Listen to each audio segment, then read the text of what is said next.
Standing in what used to be my childhood bedroom, I watched two kids I'd never met before jump excitedly on my old bed while my mother Linda smiled like she'd just won the lottery. The posters I'd carefully hung during high school were gone. My bookshelf cleared out, and my desk replaced with colorful toy bins.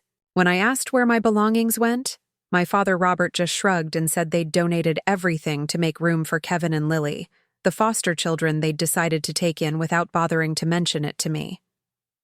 Before we jump back in, tell us where you're tuning in from, and if this story touches you, make sure you're subscribed, because tomorrow, I've saved something extra special for you. What my parents didn't know as they celebrated their spontaneous act of charity was that I held the mortgage paperwork to their precious family home in my desk drawer at First National Bank. And tomorrow morning, I'd be the one deciding whether they got to keep playing house or learn what real consequences felt like. The crisp October morning air carried the scent of burning leaves as I drove down Maple Street toward my childhood home, a routine I'd maintained every Sunday for the past 6 years. At 24, I'd built a successful career as a mortgage specialist at First National Bank of Riverside, a position that had taken me from community college graduate to one of the youngest department supervisors in the bank's history. My small downtown apartment was modest but comfortable, filled with the furniture and personal items I'd carefully selected as I built my independent life away from my parents' well-meaning but suffocating attention. The Thompson family home at 1247 Maple Street stood exactly as it had since my childhood. A 2-story colonial with white shutters and a wraparound porch that my mother Linda maintained with obsessive pride. The neighborhood had evolved over the years, with young families moving in and older residents moving on, but our house remained a constant landmark that anchored my sense of identity and belonging. My parents had purchased the property 25 years ago when my father Robert landed his job at the local manufacturing plant, stretching their budget to afford what they considered their dream home in Riverside's most desirable family neighborhood. Growing up as an only child in that house had shaped my understanding of family dynamics in ways I was only beginning to appreciate as an adult. My parents had tried for years to have more children after me, a struggle that had defined much of their marriage and created an underlying current of disappointed hopes that permeated our family conversations. They'd channeled their parental energy entirely into my upbringing, attending every school event, supporting my academic achievements, and maintaining my childhood bedroom as a shrine to their successful parenting even after I'd moved out for college and later my own apartment. My relationship with my parents had always been complicated by their tendency to make significant decisions without consulting anyone else, a pattern that had emerged during my teenage years and continued into my adult life. When I was 16, they'd sold my beloved childhood dog Max while I was at summer camp because they'd decided pet ownership was too much responsibility. When I graduated high school, they'd changed their minds about helping with college expenses 3 days before tuition was due, forcing me to scramble for student loans and part-time work to cover costs they'd previously promised to handle. Despite these periodic frustrations, I'd maintained a loving relationship with Robert and Linda, understanding that their impulses came from good intentions even when their execution left much to be desired. My father worked long hours at the plant, coming home exhausted but always making time to ask about my week and offer advice about everything from car maintenance to career decisions. My mother filled her days with community volunteer work and elaborate home improvement projects, channeling her creative energy into making our house the envy of the neighborhood. The financial reality of their situation had become apparent to me gradually through my work at the bank, and occasional comments they'd made about money being tight. Robert's manufacturing job provided steady income but limited growth potential, while Linda's volunteer work contributed fulfillment but no financial support. They'd refinanced their mortgage twice over the years, each time extending the payment period and increasing their monthly obligations to fund home improvements and unexpected expenses that seemed to arise with concerning frequency. My own financial journey had been dramatically different, shaped by early lessons about the importance of independence and careful planning. Working part-time throughout college while managing a full-course load had taught me discipline and money management skills that served me well in my banking career. After graduation, I'd been fortunate to land an entry-level position at First National Bank, where my attention to detail and natural aptitude for financial analysis had earned rapid promotions and increasing responsibilities. Tyler Martinez had been my constant companion throughout this journey, a relationship that had grown from college friendship into something deeper and more meaningful than either of us had initially expected. We'd met during our sophomore year at Riverside Community College, where his business major complemented my finance focus, and our study sessions gradually evolved into coffee dates and eventually a committed partnership. Tyler understood my complicated family dynamics without judgment, offering perspective and support when my parents' decisions created stress or confusion in my life. The morning routine of Sunday breakfast with my parents had become sacred territory, a weekly tradition that allowed us to maintain connection despite the geographic and emotional distance that sometimes developed between us. Linda would prepare elaborate spreads featuring homemade pancakes, fresh fruit, and coffee that she'd perfected over years of practice, while Robert would regale us with stories from his work week and neighborhood gossip he'd collected during his evening walks around the block. These Sunday mornings had taken on additional significance over the past year as I'd noticed subtle changes in my parents' behavior and conversation patterns. They'd begun making vague references to wanting to do something meaningful with their lives, expressing dissatisfaction with the routine nature of their daily existence, and wondering aloud about ways they could make a positive impact on their community. Linda had started volunteering additional hours at the local food bank, while Robert had begun attending city council meetings and expressing opinions about municipal policies and social services. Their conversations about foster care had started, casually, mentioned in passing as they discussed news stories or community events involving children in need. Initially, I'd assumed these were just abstract expressions of sympathy for difficult situations, the kind of general concern that many people express without necessarily planning to take action. Linda had always been particularly sensitive to stories about children facing hardship, often tearing up at television commercials featuring adoption agencies or charitable organizations supporting vulnerable families. The first concrete indication that their interest in foster care might be more than conversational came about 6 weeks before that devastating October morning. During one of our regular Sunday breakfasts, Linda had mentioned attending an informational meeting at the county social services office, describing it as research for her volunteer work rather than personal exploration.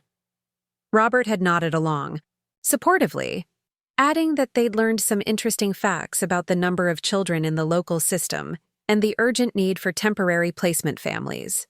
I'd encouraged their community involvement, appreciating their desire to contribute positively to social issues, while privately hoping their engagement would remain at the volunteer level rather than evolving into something more personally demanding.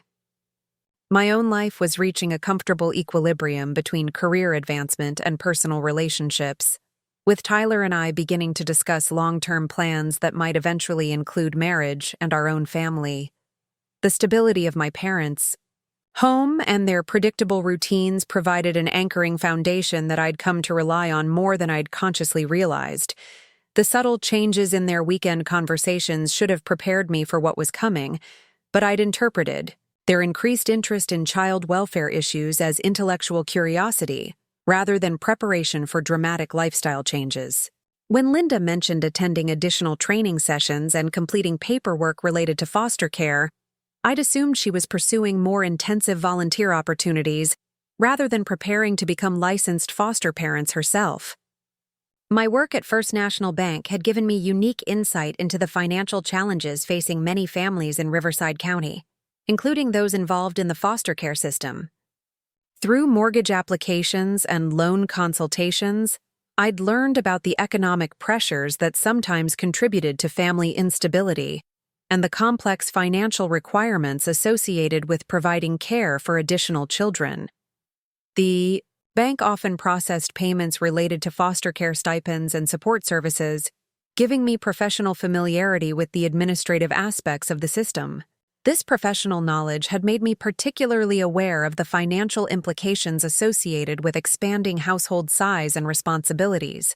considerations that I'd assumed my parents would discuss with me given my expertise in these matters. Robert and Linda had occasionally sought my advice about refinancing options and budget planning, conversations that had made me feel valued as a contributing adult member of our family rather than just their dependent daughter. The irony of my professional position would become devastatingly relevant in ways I couldn't have anticipated that October morning. As a mortgage specialist, I'd developed expertise in evaluating loan applications, assessing financial risk, and understanding the legal mechanisms that protected both borrowers and lenders in real estate transactions. My colleagues respected my analytical skills and attention to detail, qualities that had earned me responsibility for handling some of the bank's most complex and sensitive mortgage cases. Mrs. Patricia Hayes, my supervisor at First National Bank, had become something of a mentor throughout my career development, recognizing my potential early and providing opportunities for advancement that might have taken years to achieve elsewhere. Her confidence in my abilities had resulted in increasing autonomy and responsibility, including oversight of mortgage modification requests and foreclosure prevention programs that required both technical expertise and interpersonal sensitivity. The professional relationships I'd built at the bank had also connected me to a network of real estate attorneys, property assessors, and financial advisors who formed the infrastructure supporting Riverside County's housing market. Through these connections, I'd gained comprehensive understanding of property ownership, legal obligations, and the various ways that financial agreements could be structured, modified, or unfortunately, dissolved when circumstances changed unexpectedly. Preparing and narrating this story took us a lot of time, so if you are enjoying it, subscribe to our channel. It means a lot to us. Now back to the story. David Morrison, a longtime family friend who lived 3 houses down from my parents, had been observing their preparations for foster care with the same curiosity that had characterized my own awareness of their evolving interests. David's wife had passed away 2 years earlier, leaving him with time and emotional energy to invest in neighborhood relationships and community involvement. His conversations with Robert during their evening walks had provided him with more detailed information about my parents' plans than they'd shared with me directly. The morning that would change everything began with my usual routine of stopping at Pine Valley Shopping Center to pick up fresh flowers for Linda and pastries from the bakery that Robert particularly enjoyed. These small gestures had become part of my Sunday tradition, ways of showing appreciation for their continued hospitality and maintaining the warm atmosphere that had always characterized our family gatherings.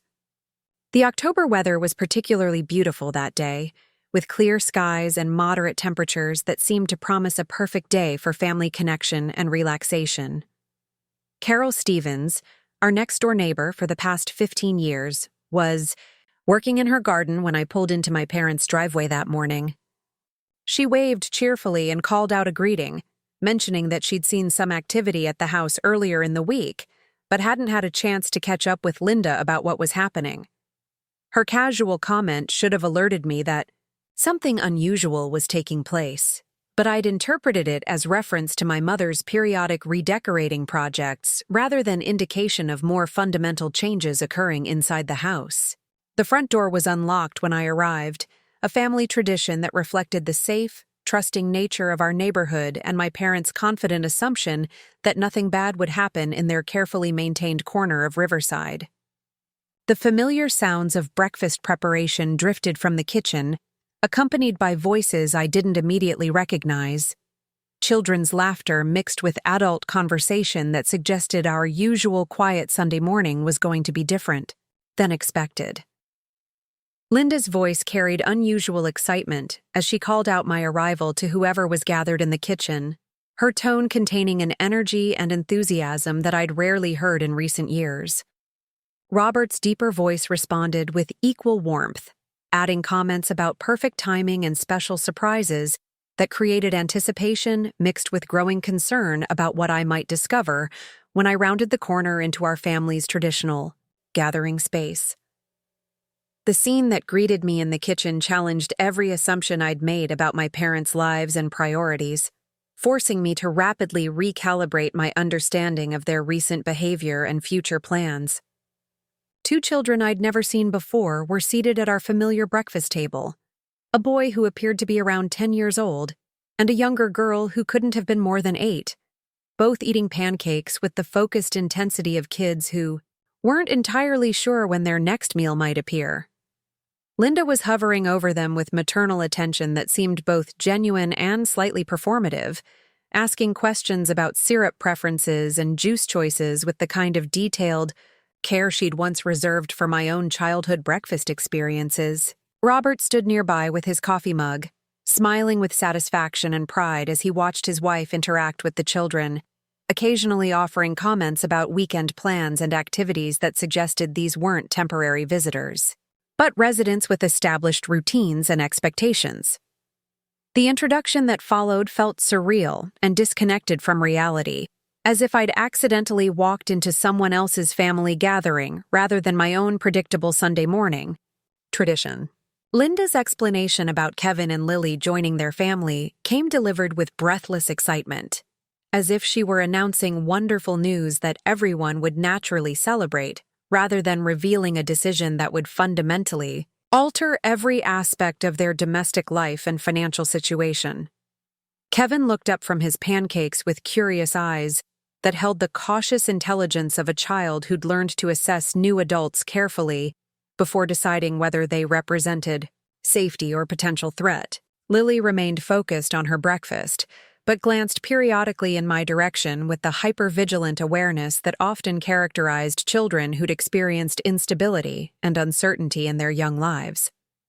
Both kids were clean and well-dressed, clearly receiving good care, but carried themselves with the subtle tension of people still adjusting to new surroundings and routines. Robert's explanation about the foster care licensing process they'd completed revealed the extent of planning and preparation that had occurred without my knowledge, a systematic approach to major life change that demonstrated commitment and intention rather than impulsive decision-making. They'd attended months of training sessions, completed background checks, participated in home inspections, and satisfied numerous requirements designed to ensure their readiness for the challenges and responsibilities associated with caring for children from difficult circumstances. The realization that my parents had made this life-altering decision without consulting me created a complex mixture of emotions that I struggled to process while maintaining appropriate composure in front of Kevin and Lily. Professional experience had taught me the importance of presenting stable, calm energy around children who'd already experienced enough adult chaos and uncertainty in their short lives, so I focused on expressing appropriate welcome and interest while privately grappling with feelings of exclusion and confusion about my role in this dramatically changed family dynamic. Linda's casual mention that they'd needed to make some adjustments to accommodate their new family members struck me as understated, given the magnitude of changes that would be required to transform a house designed for empty nesters into a home suitable for raising 2 elementary school children. The financial implications alone would be substantial, involving increased grocery bills, utility costs, transportation expenses, and the countless incidental costs associated with supporting growing children with educational and recreational needs.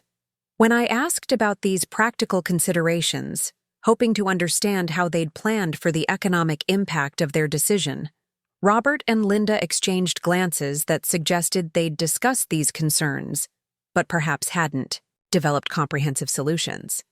Their responses focused on the monthly stipends provided by the county to offset care costs, supplemented by their confidence that love and good intentions would somehow address whatever challenges might arise.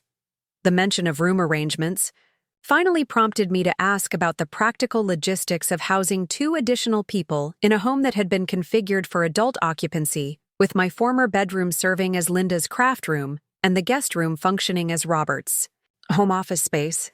Linda's enthusiastic explanation about converting my old room into a perfect children's space initially seemed like reasonable problem-solving until the implications became clear and devastating. Everything I'd left behind when I moved to my apartment, items I'd assumed would remain safely stored in my childhood sanctuary, had been donated or discarded to make room for kid-friendly furniture and decorations.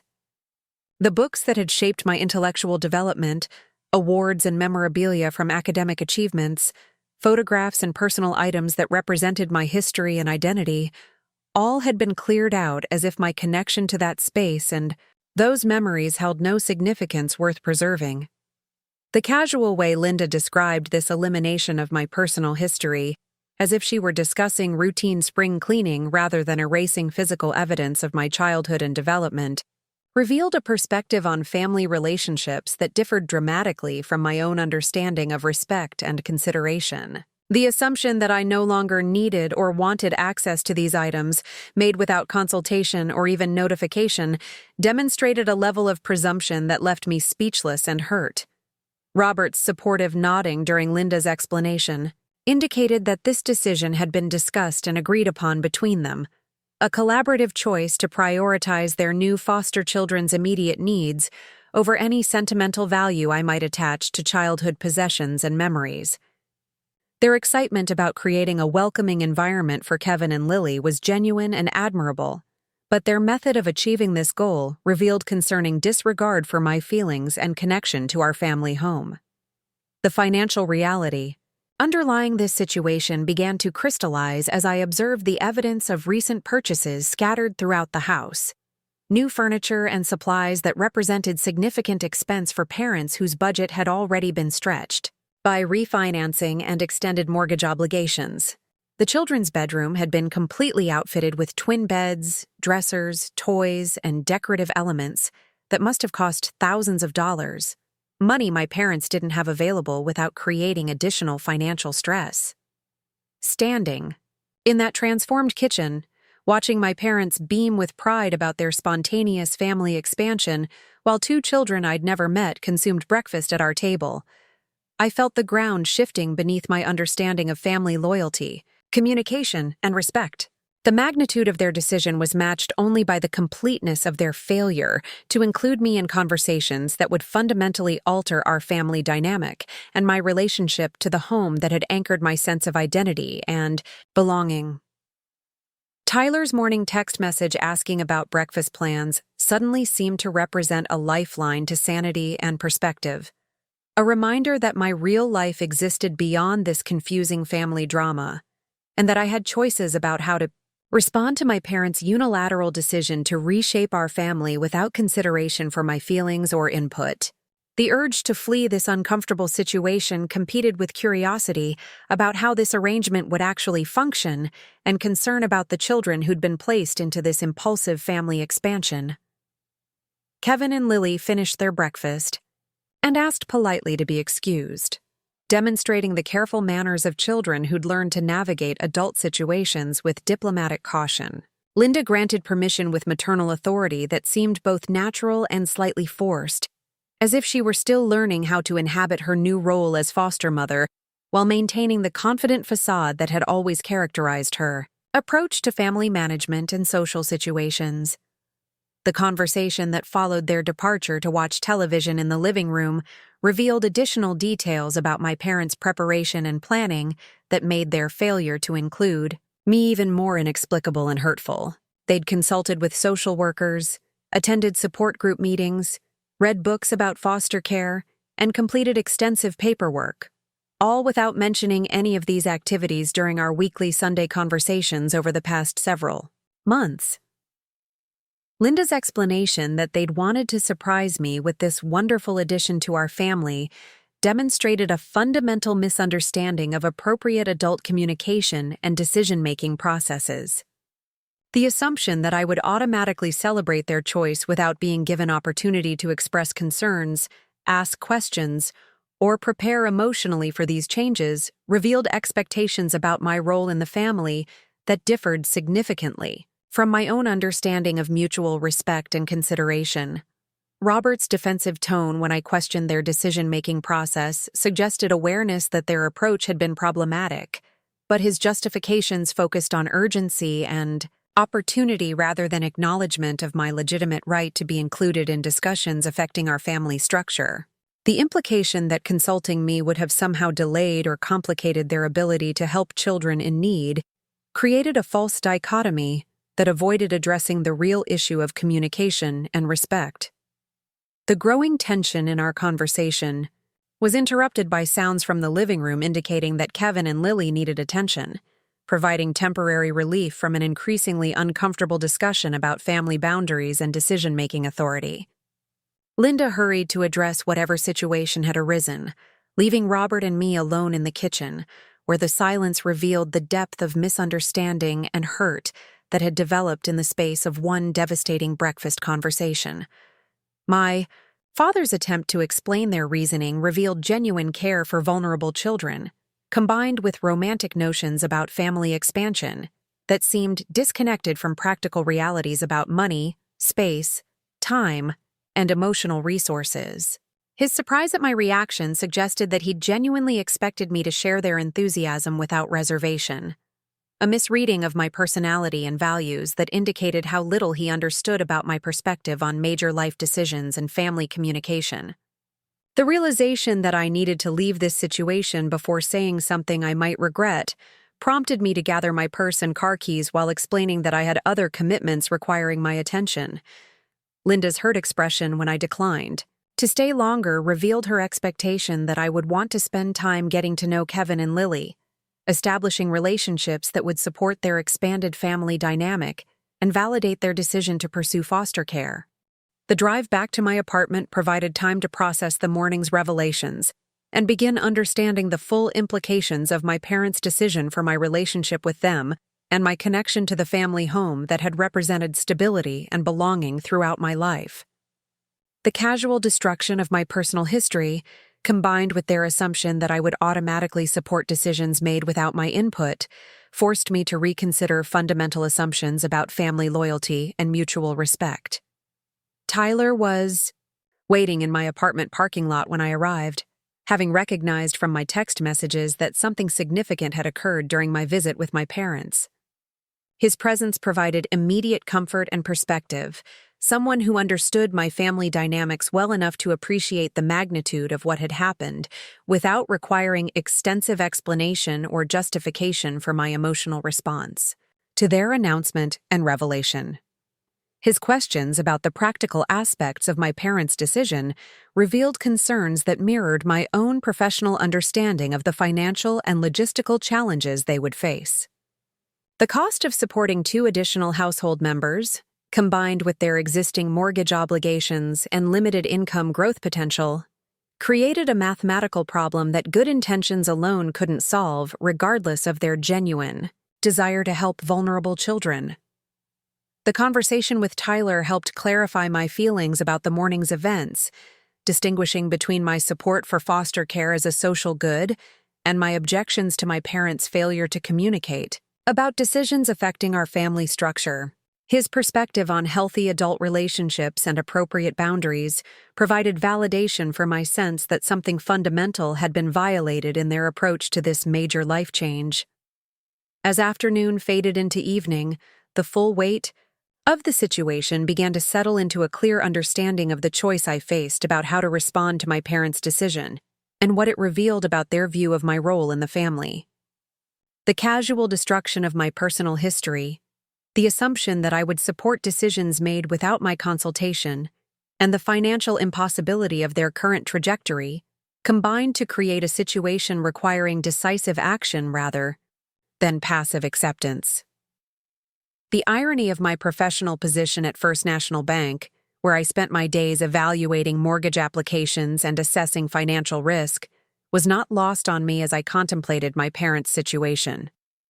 Their refinanced mortgage, extended payment schedule, and now dramatically increased household expenses created a perfect storm of financial vulnerability that they seemed unwilling or unable to acknowledge despite the obvious mathematical reality of their circumstances. My access to their financial records through my position at the bank had given me comprehensive understanding of their mortgage terms, payment history, and remaining obligations, knowledge that had been professionally acquired through routine banking operations rather than deliberate investigation of their personal affairs. This information painted a clear picture of a family whose financial resources were already stretched beyond sustainable limits, before adding the costs associated with raising 2 children. The moral complexity of using professional knowledge about their financial situation to address personal grievances about family communication and respect created ethical considerations that required careful thought and consultation. Tyler's background in business ethics provided valuable perspective on appropriate boundaries between professional information and personal relationships, helping me understand the difference between using confidential information maliciously and taking legitimate action based on publicly available records and standard banking procedures. By Sunday evening, the path forward had crystallized into a clear understanding of the choice between accepting my parents' dismissive treatment as a permanent pattern or taking action that would force acknowledgement of consequences for their decision-making approach. The destruction of my personal belongings, the failure to communicate about major family changes, and the financial impossibility of their current situation combined to create circumstances requiring adult intervention rather than continued passive acceptance. The Monday morning that would change everything arrived with unseasonable warmth and clear skies that seemed to mock the gravity of the decisions I would need to make about my family's future and my own boundaries regarding respect and communication. My usual routine of coffee and morning news felt surreal against the backdrop of knowledge about my parents' financial vulnerability and my professional authority to address their unsustainable mortgage situation. Mrs. Patricia Hayes greeted me with her usual Monday morning efficiency, inquiring about my weekend and mentioning several high-priority files requiring attention throughout the day. Her professional demeanor and focus on bank business provided welcome distraction from personal concerns, while I prepared mentally for conversations and decisions that would test both my professional ethics and family loyalty in ways I'd never anticipated or desired. The Thompson family mortgage file sat in my desk drawer like a ticking bomb, containing documentation that revealed the mathematical impossibility of my parents' current financial trajectory, regardless of their good intentions about helping vulnerable children. Their refinance terms, combined with estimated costs for supporting Kevin and Lily, created a clear picture of inevitable default unless significant changes occurred in their income or expenses within a relatively short time frame. The choice between warning them privately about their financial danger and allowing natural consequences to unfold according to standard banking procedures represented more than a decision about mortgage management. It was a fundamental question about family loyalty, personal boundaries, and the responsibility of adult children to protect parents from the consequences of their own poor judgment and dismissive treatment of family relationships. As morning progressed into afternoon, the weight of this choice settled into a clear understanding that my parents had created this situation through their own decisions about family communication, financial management, and respect for their daughter's legitimate concerns about major changes affecting our family structure. The time for passive acceptance and continued tolerance of dismissive treatment had ended, replaced by the necessity of adult consequences for adult choices. The Tuesday morning meeting with Mrs. Patricia Hayes began routinely enough, with her reviewing the week's priority cases and discussing upcoming regulatory changes that would affect our mortgage processing procedures. Her corner office overlooked downtown Riverside's modest business district, where morning commuters hurried past storefronts that had remained largely unchanged since my childhood. The familiar rhythm of our weekly planning session provided comforting normalcy, as I mentally prepared for what would become one of the most challenging conversations of my professional career. Patricia had been my supervisor for 3 years, promoting me twice and consistently expressing confidence in my analytical abilities and professional judgment. Her respect for my work had created a relationship that transcended typical supervisor-employee boundaries, evolving into something approaching mentorship as she prepared me for eventual advancement to senior management positions.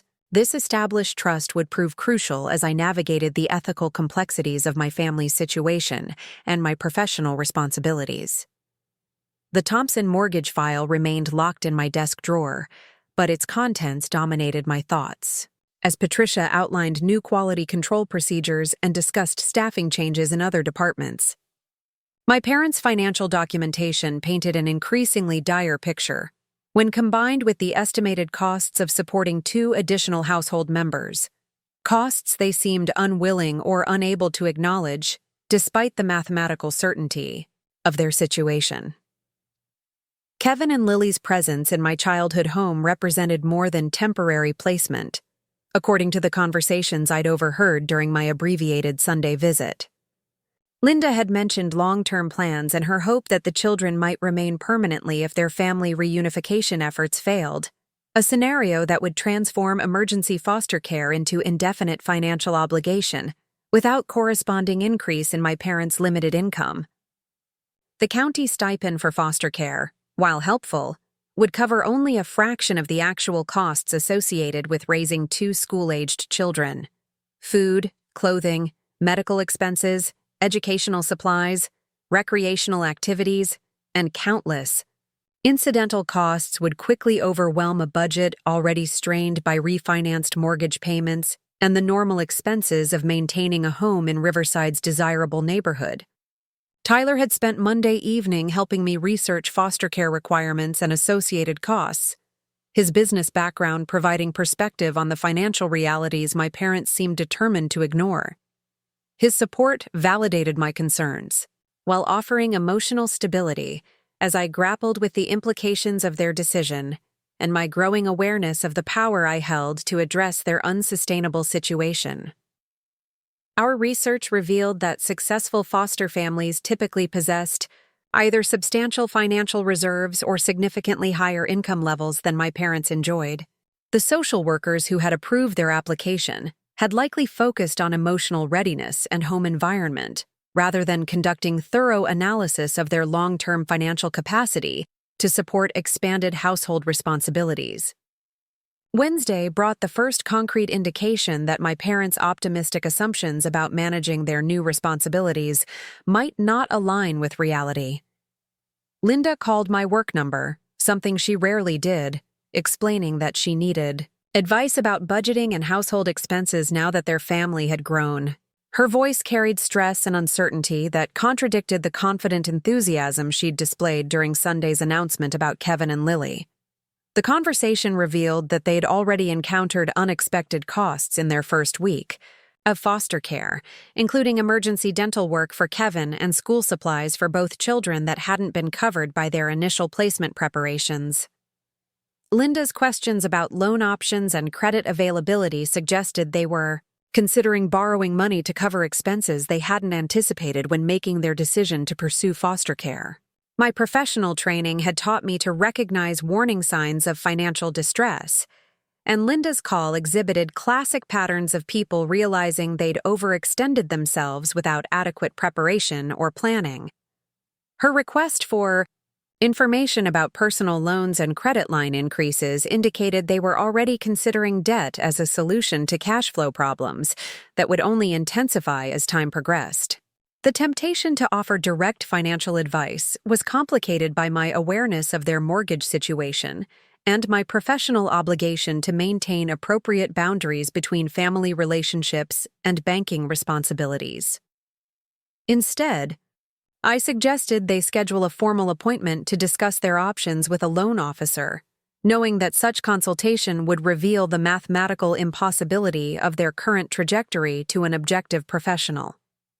Thursday's staff meeting included discussion of several mortgage accounts requiring attention due to late payments or other irregularities. Mrs. Hayes emphasized our responsibility to contact borrowers proactively when we identified potential problems, offering modification options and payment assistance programs before situations deteriorated into formal default proceedings. Her comments about early intervention and customer service felt particularly relevant given my knowledge of my parents' developing financial crisis. This proactive approach protected both borrowers and the bank, while maintaining regulatory compliance and demonstrating good faith efforts to prevent foreclosure proceedings. The formal letter I drafted followed established templates for borrower notification, emphasizing the bank's commitment to working with customers facing financial challenges while clearly outlining the serious nature of their situation and available options for addressing payment concerns. The tone was professional and helpful rather than threatening, consistent with current banking practices and regulatory expectations. Mrs. Hayes reviewed my documentation and approved the notification letter, commending my attention to detail and proactive identification of potential problems. Her confidence in my professional judgment validated my approach while ensuring that all procedures followed established protocols and ethical guidelines. The letter would be mailed through standard channels, arriving at my parents' home within 2 business days.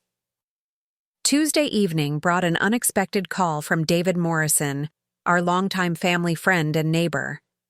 His voice carried concern and confusion as he described increased activity at my parents' house, including visits from official-looking people and extended conversations on the front porch that suggested serious discussions about important matters. His observations confirmed that my parents were dealing with mounting pressures beyond their normal routine. David's friendship with my father had provided him with insights into their financial stress that they hadn't shared with me directly.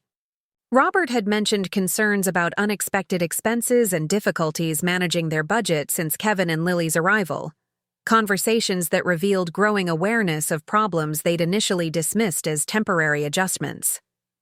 The neighbor's perspective on my parents' situation provided external validation of concerns I'd identified through professional analysis and family observations. His description of their visible stress and frequent phone conversations suggested they were actively seeking solutions to problems that had overwhelmed their initial optimism about foster care responsibilities. Wednesday morning brought the call I'd been expecting. Linda's voice was tight with anxiety as she described receiving a letter from First National Bank regarding their mortgage account and requesting immediate consultation about their payment status. Her confusion about why the bank had contacted them revealed how completely they'd ignored the financial implications of their decision to expand their household. Her request for my assistance in understanding the letter's contents and implications provided opportunity to address their situation directly while maintaining appropriate professional boundaries. I explained that the bank routinely monitored mortgage accounts for signs of potential difficulty and offered to help them schedule an appointment to discuss their options. The conversation revealed that they'd received additional bills and unexpected expenses throughout the week, including emergency car repairs and medical costs that had further strained their already inadequate budget. Linda's description of their financial chaos confirmed my professional assessment while providing emotional context for their growing desperation. My suggestion that they gather complete financial documentation before meeting with bank representatives was met with defensive explanations about temporary difficulties and confident assertions that their situation would improve once they adjusted to their new responsibilities. This optimistic denial reflected common patterns among borrowers who refused to acknowledge the severity of their financial problems. Thursday's meeting with Mrs. Hayes included discussion of the Thompson account and appropriate next steps based on their response to our initial notification. Her questions about my professional assessment of their situation allowed me to present objective analysis based on income, expenses, and payment capacity, without revealing personal knowledge or family relationships. The bank's standard procedures provided clear guidelines for cases where borrowers faced legitimate financial hardship due to changed circumstances. Modification options included payment deferrals, term extensions, and interest rate adjustments, designed to create sustainable long-term arrangements that protected both borrower and lender interests. However, these assistance programs required borrower cooperation and realistic assessment of their financial capacity, including honest disclosure of income, expenses, and household circumstances that affected their ability to meet modified payment terms. Successful modifications depended on mathematical viability rather than good intentions or optimistic projections. My professional recommendation emphasized the need for comprehensive financial analysis before offering any modification options, ensuring that any assistance provided would create genuinely sustainable payment arrangements rather than temporary relief followed by inevitable default. This approach protected both my parents and the bank while maintaining ethical standards and regulatory compliance. Friday afternoon brought another call from Linda, this time requesting an emergency meeting to discuss immediate solutions to their mounting financial crisis. Her voice revealed panic and desperation as she described accumulating bills and dwindling resources that threatened their ability to maintain basic household operations while supporting Kevin and Lily. The urgency in her tone suggested they'd reached a breaking point much sooner than anticipated, confirming my professional assessment about the unsustainable nature of their financial commitments. Her plea for personal assistance indicated they'd exhausted other options and were turning to family relationships as their last hope for avoiding serious consequences. My response emphasized the need for professional financial consultation rather than family intervention, explaining that their situation required expert analysis and formal modification procedures through appropriate banking channels. This position maintained professional boundaries while directing them toward legitimate solutions rather than temporary fixes. The weekend conversation with Tyler helped process the emotional complexity of watching my parents face consequences for decisions they'd made without considering my input or respecting my concerns. His perspective on healthy adult relationships and appropriate boundaries provided framework for understanding my situation as natural result of their choices rather than failure on my part to prevent their problems. Our discussion clarified the difference between enabling poor decision-making through rescue efforts and allowing adults to experience natural consequences for their choices. Tyler's support helped me understand that protecting my parents from the results of their financial decisions would prevent them from learning necessary lessons about communication, planning, and respect for family relationships. The realization that my professional actions were following standard procedures rather than personal retaliation provided emotional clarity about my role in their developing crisis. Rather than viewing myself as responsible for their problems, I began understanding my position as enforcing predictable consequences for predictable choices they'd made, despite having access to better information and alternative approaches. Monday morning brought news that the Thompson account had been scheduled for formal review based on their failure to respond appropriately to our initial notification and continued evidence of financial distress. Mrs. Hayes assigned me primary responsibility for the case, confident in my professional abilities while unaware of my personal connection to the borrowers. The irony of being assigned to manage my own parents' mortgage review was not lost on me, but professional protocols required objective analysis regardless of personal relationships. My responsibility was to the bank and its depositors, ensuring that lending decisions and modification policies protected institutional interests while offering appropriate assistance to borrowers facing legitimate hardship.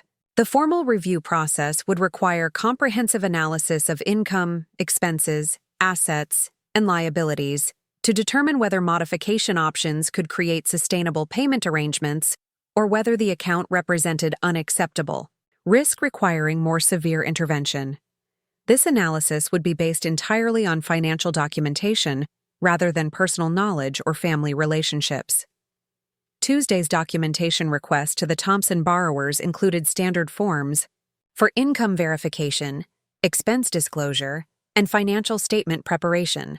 These materials would provide the foundation for objective assessment of their situation and available options for addressing their payment difficulties. The response deadline allowed reasonable time for gathering necessary documentation while emphasizing the serious nature of their situation and the bank's commitment to resolving payment concerns through appropriate channels. Their cooperation with this process would determine whether modification options remained viable or whether more severe measures would become necessary. Wednesday brought a desperate call from Robert, his voice strained with stress and confusion, as he attempted to understand the bank's requirements and implications for their mortgage security. His questions revealed complete lack of preparation for the financial realities they now faced, confirming that their decision to pursue foster care had been made without adequate consideration of economic consequences. His description of their Current expenses and income painted exactly the picture my professional analysis had predicted, with monthly obligations exceeding available resources by substantial margins that could not be addressed through minor adjustments or temporary assistance. The mathematical impossibility of their situation was becoming apparent even to them. My explanation of standard banking procedures emphasized the institution's commitment to working with borrowers while clearly outlining the serious nature of their situation and the limited time available for developing sustainable solutions. This professional approach maintained appropriate boundaries while providing necessary information about their options. Thursday's staff meeting included Mrs. Hayes emphasizing our responsibility to follow established procedures consistently, while offering appropriate assistance to borrowers facing genuine hardship. Her comments about maintaining professional standards and institutional integrity felt particularly relevant given my personal involvement in the Thompson account. The bank's reputation depended on fair and consistent application of policies that protected depositors' interests while demonstrating reasonable accommodation for borrowers experiencing temporary difficulties. This balance required objective analysis and professional judgment rather than emotional considerations or personal relationships. My colleagues' discussion of similar cases provided perspective on typical outcomes for borrowers facing comparable financial challenges. Successful modifications required mathematical viability and borrower cooperation, while unsuccessful cases typically resulted from unrealistic expectations or unwillingness to make necessary lifestyle adjustments. Friday afternoon brought the completed financial documentation from my parents, revealing the full extent of their financial chaos and confirming every concern my professional analysis had identified. Their expense projections exceeded income by amounts that no modification program could address without fundamental changes in their household circumstances or income levels. The documentation revealed additional debts and obligations they'd accumulated since Kevin and Lily's arrival, including credit card charges and personal loans that further compromised their ability to sustain any reasonable payment arrangement. Their financial situation had deteriorated even more rapidly than my worst-case projections had anticipated. My professional assessment concluded that no modification options could create sustainable payment arrangements given their current circumstances and income levels. The mathematical realities were unforgiving, requiring either dramatic reduction in household expenses or significant increase in income to achieve viability. The weekend provided time for final consideration of my recommendations and their implications for my parents' future and my relationship with them. Tyler's support helped clarify that my professional responsibilities required honest assessment, regardless of personal consequences, while his perspective on healthy boundaries reinforced my understanding of appropriate roles in adult family relationships. The realization that my parents had created their own situation through poor planning and dismissive treatment of family communication provided emotional framework for accepting whatever consequences would result from honest professional analysis. Their failure to consider my input or respect my concerns had led directly to circumstances they now faced. Monday morning's meeting with Mrs. Hayes to present my final assessment of the Thompson account represented a professional milestone that would define my career trajectory and personal integrity. The documentation supported clear conclusions about the mathematical impossibility of their current situation and available options for addressing their mortgage obligations. My recommendation reflected objective analysis based on established criteria and institutional policies, ensuring that personal relationships did not compromise professional judgment or bank interests. The assessment would stand on its own merits, regardless of emotional considerations or family dynamics. The gravity of the situation was undeniable. My parents had created an unsustainable financial situation through poor planning and unrealistic assumptions about their capacity to support expanded household responsibilities. The mathematical realities were clear, and standard banking procedures provided appropriate framework for addressing their mortgage obligations. The irony that their dismissive treatment of family communication had led to circumstances where their daughter now held authority over their housing security was poetic. justice that I hadn't sought but couldn't ignore. Their failure to respect my input about major family decisions had created the very situation they now needed to address through formal banking procedures. The conference room at First National Bank felt smaller than usual as Mrs. Patricia Hayes spread the Thompson mortgage file across the polished oak table, her expression grave as she reviewed the financial documentation that painted an unmistakable picture of impending default. The morning sunlight streaming through the tall windows cast sharp shadows across the paperwork that would determine my parents' fate, while I maintained the professional composure that had taken years to perfect, despite the personal turmoil churning beneath my calm exterior. Patricia's methodical review of income statements, expense projections, and payment history revealed the systematic deterioration of my parents' financial position since Kevin and Lily's arrival 3 weeks earlier. The numbers told a story of optimistic assumptions colliding with mathematical reality, good intentions overwhelmed by practical limitations, and emotional decision-making creating consequences that spreadsheets couldn't forgive or modify through wishful thinking. The foster care stipends that Robert and Linda had counted on to offset household expenses covered barely 30% of the actual costs associated with supporting 2 school-age children, leaving them with monthly obligations that exceeded their combined income by amounts that would have been laughable if the implications weren't so serious. Grocery bills had tripled, utility costs had increased substantially, and the endless stream of school supplies, clothing, medical appointments, and recreational activities had created a financial hemorrhaging that no amount of careful budgeting could control. Patricia's questions about potential modification options required honest professional assessment based on banking regulations and institutional policies rather than personal feelings or family loyalty. The mathematical analysis was straightforward and unforgiving, revealing that even the most generous modification terms available couldn't create sustainable payment arrangements given their current income and expenses. Their debt-to-income ratio had deteriorated beyond acceptable parameters for any assistance program. The silence in the conference room stretched uncomfortably as Patricia absorbed the implications of my analysis, her pen tapping against her notepad in the rhythmic pattern she displayed when processing difficult decisions. Her respect for my professional judgment had grown over 3 years of working together. But this recommendation would test institutional policies and her confidence in my objectivity, given the sensitive nature of mortgage foreclosure proceedings. My presentation emphasized the bank's fiduciary responsibility to depositors and shareholders, requiring decisions based on mathematical viability rather than emotional considerations or sympathy for borrowers facing hardship through their own choices. The institutional framework provided clear guidelines for situations where modification attempts would only delay inevitable default while increasing ultimate losses for all parties involved.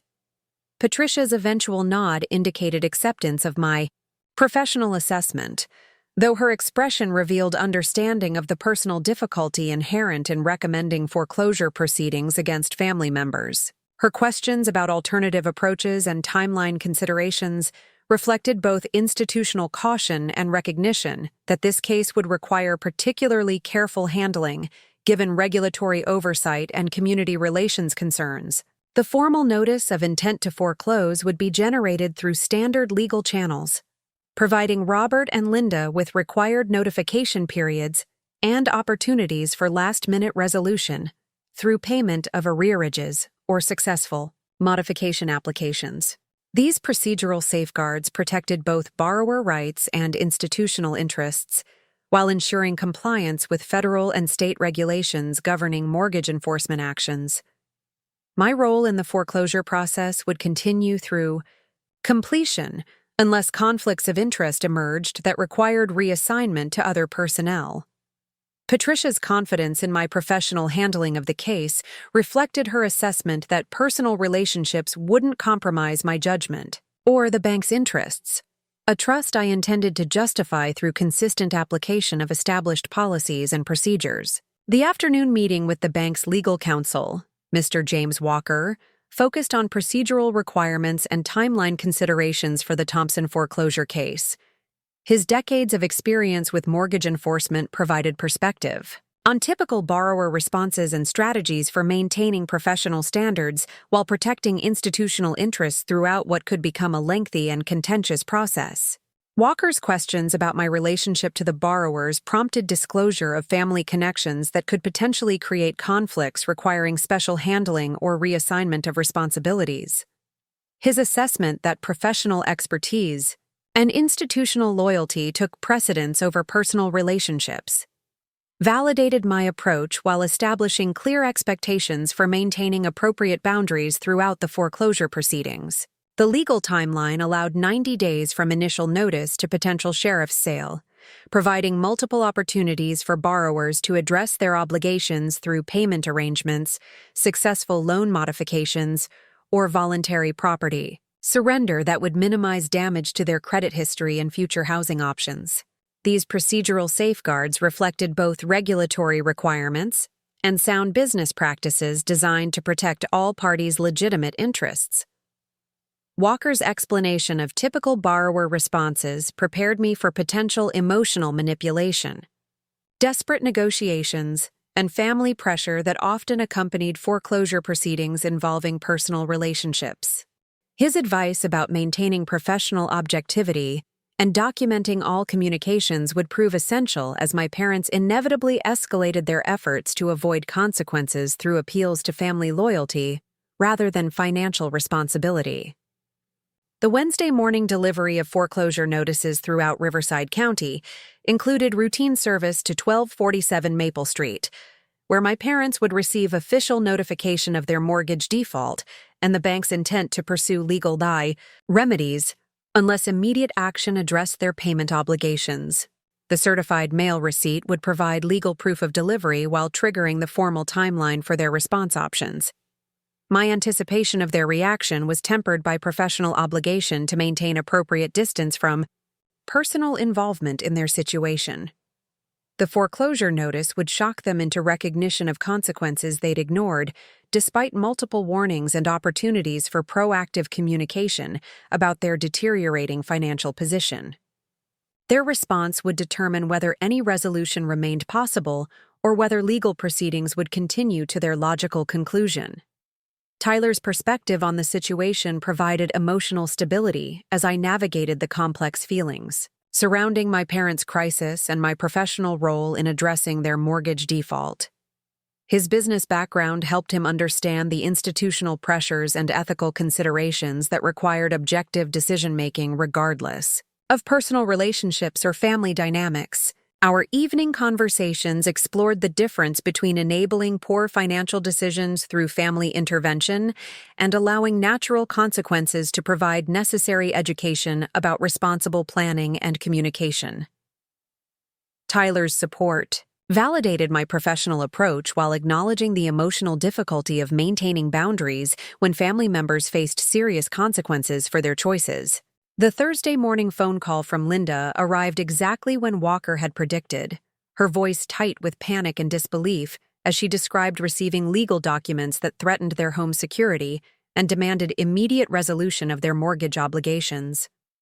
Her confusion about the foreclosure process and desperate requests for explanation revealed how completely unprepared they were for consequences they'd been warned about repeatedly. Linda's assumption that family connections would somehow protect them from standard banking procedures demonstrated fundamental misunderstanding of professional responsibilities and institutional policies.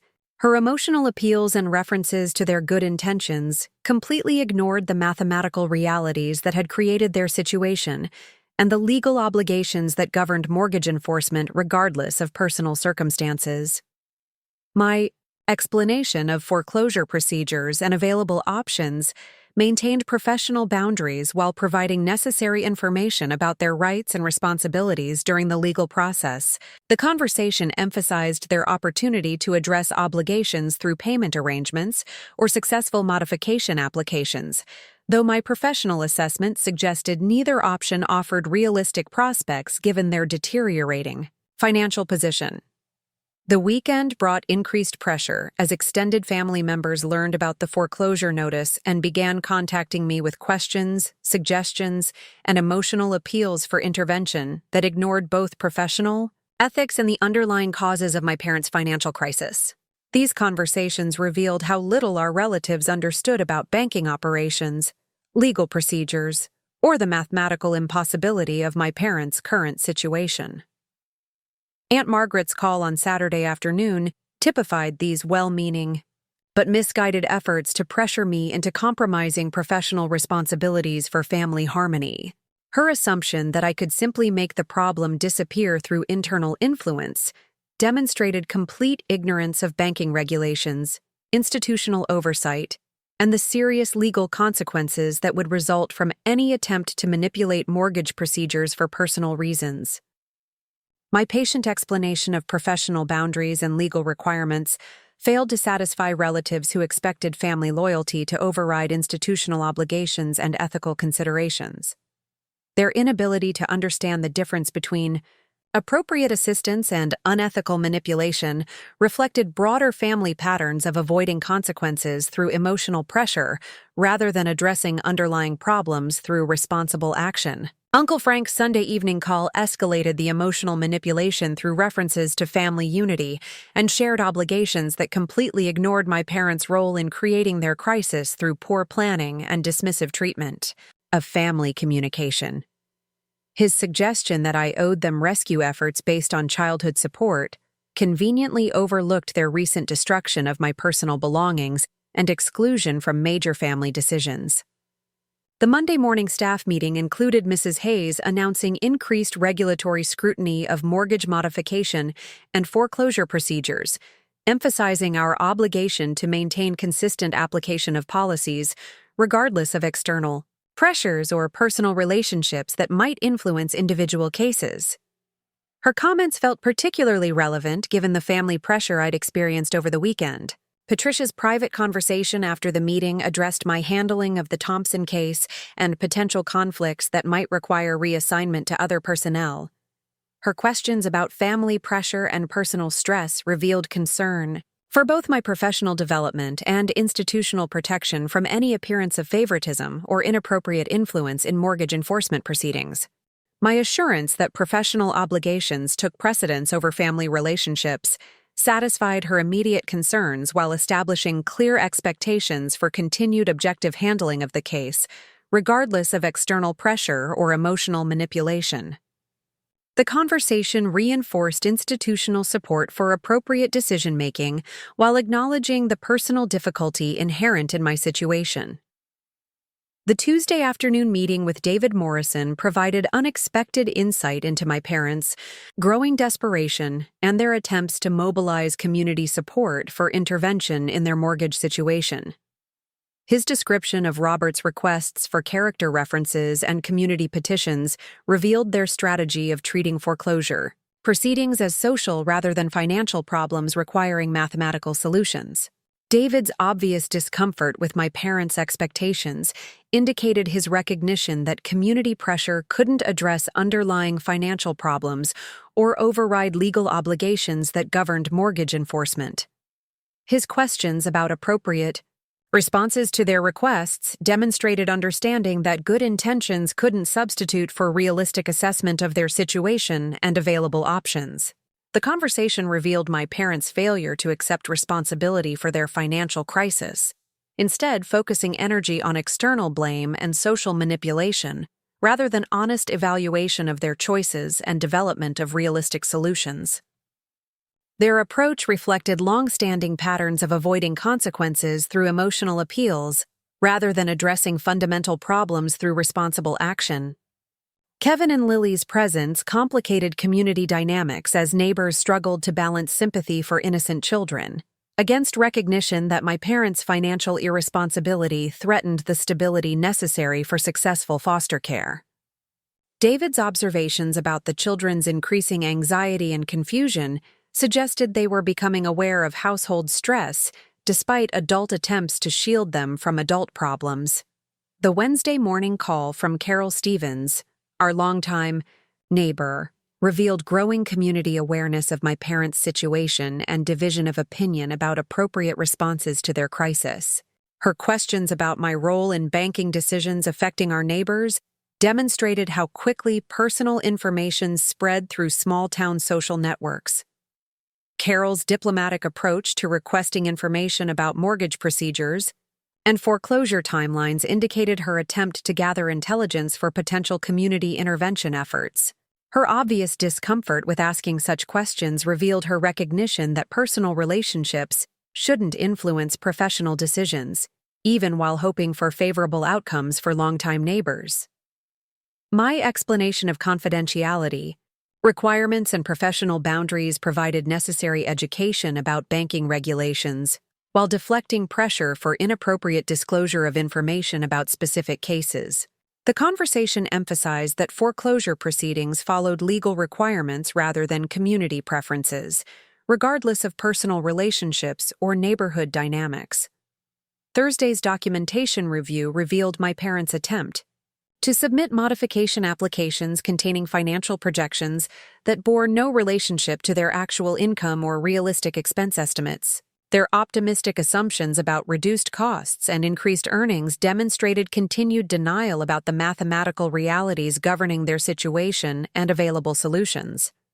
The modification application process required honest disclosure of income, expenses, and financial circumstances that would support sustainable payment arrangements over extended periods. My parents' projections ignored obvious ongoing costs associated with supporting Kevin and Lily, while assuming income increases that had no basis in their employment history or realistic prospects for advancement. Professional evaluation of their modification request confirmed my earlier assessment that no available assistance programs could create viable payment arrangements given their current circumstances and obligations. The mathematical analysis was straightforward and unforgiving, requiring either dramatic reduction in household expenses or substantial increase in income to achieve sustainability that their application failed to demonstrate. My recommendation for denial of modification assistance reflected objective analysis based on institutional criteria rather than personal judgment about their lifestyle choices or family decisions. The financial documentation spoke for itself, revealing obligations that exceeded available resources by margins that no modification terms could address, without compromising institutional interests and fiduciary responsibilities. Friday afternoon brought news that my parents had retained legal counsel to challenge the foreclosure proceedings and explore options for delaying enforcement actions through procedural objections and modification appeals.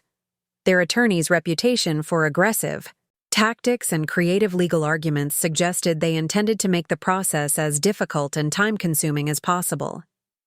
The legal strategy appeared designed to create pressure for settlement negotiations through delay tactics and procedural complications, rather than addressing underlying financial problems that had created their mortgage default. This approach reflected continued avoidance of responsibility while attempting to manipulate outcomes through legal maneuvering rather than realistic solutions. Walker's assessment of their legal strategy emphasized the strength of the bank's position and the limited prospects for successful challenges given clear documentation of payment default and failed modification attempts. His confidence in our legal position provided reassurance while preparing for potential procedural delays and increased legal expenses associated with defended foreclosure proceedings. The weekend conversation with Tyler explored the emotional impact of watching my parents' continued denial and their escalating efforts to avoid consequences through increasingly desperate measures. His perspective on healthy adult relationships helped clarify the difference between appropriate family support and enabling destructive behavior patterns through rescue efforts that prevented necessary learning. Our discussion addressed my growing recognition that my parents' current crisis reflected deeper problems with communication, planning, and respect for family relationships that had existed long before their foster care decision. Their dismissive treatment of my concerns and destruction of my personal belongings represented patterns of behavior that required consequences rather than continued tolerance. Tyler's support for my professional approach validated my understanding that maintaining boundaries served everyone's long-term interests better than short-term intervention that would prevent my parents from learning necessary lessons about financial responsibility and family communication. His perspective helped clarify that love sometimes required allowing people to experience natural consequences for their choices. Monday morning brought escalated pressure as my parents' attorney contacted Mrs. Hayes directly, requesting meetings to discuss potential settlement arrangements and modification options that might resolve their client's mortgage difficulties without completed foreclosure proceedings. The legal letter emphasized their client's good faith efforts and community standing, while minimizing their financial irresponsibility. Patricia's immediate consultation with bank counsel confirmed our legal obligations and appropriate responses to settlement overtures that might compromise institutional interests or create precedents for inappropriate accommodation of borrower defaults. The conversation emphasized maintaining consistent application of policies regardless of external pressure or emotional appeals that ignored mathematical realities. The bank's position remained clear and legally sound, based on documented payment, default, and failed modification attempts that demonstrated borrower inability to sustain any reasonable payment arrangements given their current circumstances. Legal challenges would delay but not prevent foreclosure proceedings unless fundamental changes occurred in their financial situation. Tuesday's community meeting about foster care resources included subtle pressure from social service representatives and community advocates who had learned about my parents' situation through neighborhood networks. Their questions about banking support for families providing foster care services revealed organized efforts to create institutional pressure for special accommodation of their mortgage difficulties. My professional response emphasized the bank's commitment to consistent application of policies based on financial criteria rather than social considerations, while acknowledging the important community role of foster care services. The conversation clarified that mortgage obligations remained subject to standard enforcement, regardless of borrowers' charitable activities or community contributions. The meeting revealed growing community division between those who supported consistent application of financial responsibilities and those who believed social considerations should override contractual obligations. This tension reflected broader questions about institutional accountability versus emotional appeals that often complicated business decisions in small-town environments.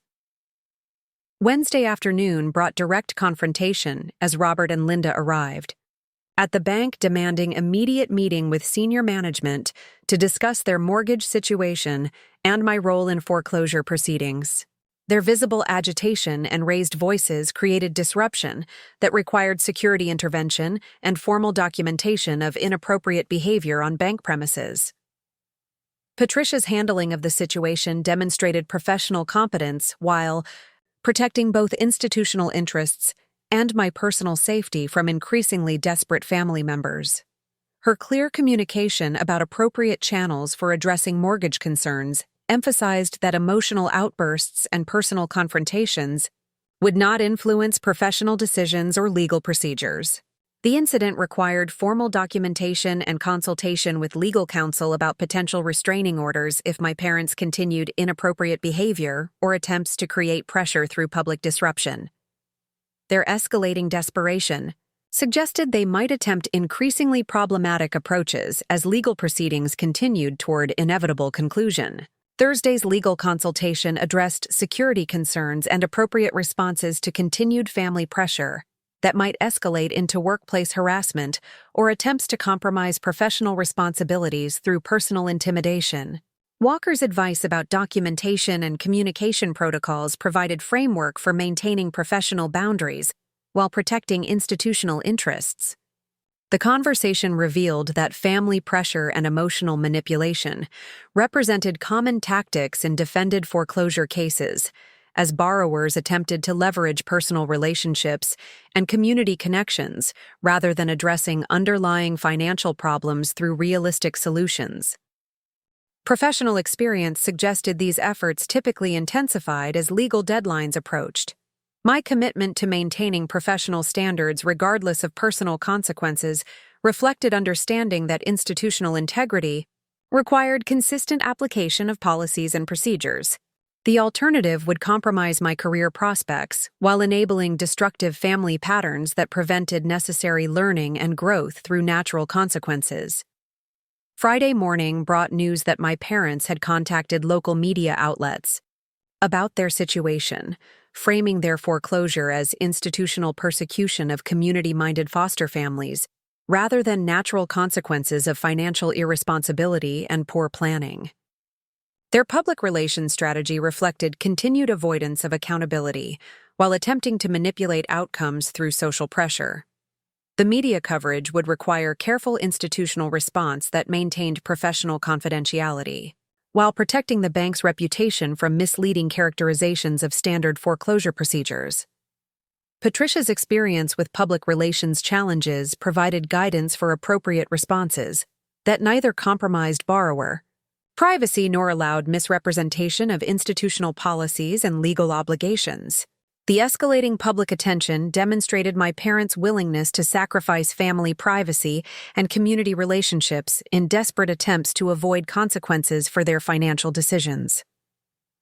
Their media strategy revealed how completely they'd abandoned realistic problem-solving in favor of social manipulation and external blame for problems they'd created through their own choices. The weekend provided reflection time about the personal cost of maintaining professional integrity against family pressure and community manipulation attempts. Tyler's continued support validated my understanding that adult relationships required mutual respect and honest communication rather than emotional coercion and avoidance of consequences. Our conversation addressed my growing recognition that my parents' crisis represented opportunity for establishing healthier family boundaries based on mutual respect rather than automatic accommodation of poor decision-making. Their current situation provided clear demonstration of consequences when adults ignored mathematical realities and professional advice. The realization that their foreclosure proceedings would continue regardless of emotional appeals or community pressure created a strange mixture of sadness and relief. Professional obligations provided framework for maintaining appropriate distance from family dysfunction, while ensuring that institutional responsibilities took precedence over personal relationships when conflicts arose. Monday morning would bring continued legal proceedings and escalated family pressure as foreclosure deadlines approached. The mathematical certainties remained unchanged despite emotional manipulation and community intervention attempts, requiring completion of procedures that protected institutional interests while providing appropriate notice and opportunity for borrower response. The irony that my parents' dismissive treatment of family communication had created circumstances where professional obligations required enforcement of consequences they'd ignored was not lost on me. Their failure to respect my input about major family decisions had led directly to situations where my professional responsibilities determined their housing security and financial future. The choice between family loyalty and professional integrity had resolved itself through their own actions and my commitment to institutional responsibilities that transcended personal relationships. The natural consequences of their financial decisions would proceed according to legal requirements, regardless of emotional pressure or community intervention attempts that ignored underlying mathematical realities. The cramped conference room at Morrison & Associates law firm buzzed with nervous energy as my parents huddled with their attorney, discussing strategy options that grew more desperate with each passing day. Through the glass partition, I could observe Robert's agitated gestures and Linda's tear-stained face as they grappled with legal realities that no amount of emotional pleading could alter. Their attorney, Marcus Morrison, maintained the professionally sympathetic expression that experienced lawyers perfected when delivering bad news to clients whose expectations exceeded legal possibilities. The media attention my parents had courted backfired spectacularly when investigative reporters began examining the financial details behind their foreclosure case. Local television coverage revealed the mathematical impossibility of their situation rather than generating sympathy for their plight, with financial experts explaining how foster care stipends couldn't possibly offset the actual costs of raising 2 children on their limited income. The public scrutiny they'd hoped would pressure the bank into accommodation instead exposed their poor planning and unrealistic assumptions to community judgment. Channel 7's evening news segment featured interviews with financial advisors who calculated that successful foster care required either substantial savings reserves or significantly higher income levels than my parents possessed.